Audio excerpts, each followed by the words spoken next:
We have come to understand ukuthi ubungcwele ake ngiqale ngithi ukulunga yeah, righteousness yeah, ukulunga ngoba mhlambe kwabanye abantu ubungcwele it is something that is into lapha, but ukulunga, purity before God is a non-negotiable.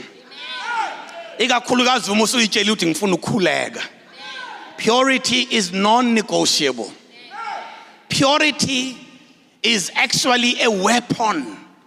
Yeah, bayabacabanga abantu ukuthi uma uNkulunkulu edemanda ipurity kithina, ubungcwele nokulunga kithina, kuba ngathi uNkulunkulu ufuna ukusicontrola. But I'm here to tell you ukuthi purity is actually a spiritual weapon. uNkulunkulu asinikeze yona esenza ukuthi emkhulekweni singavinjwa ilutho, singanqatshwa ilutho.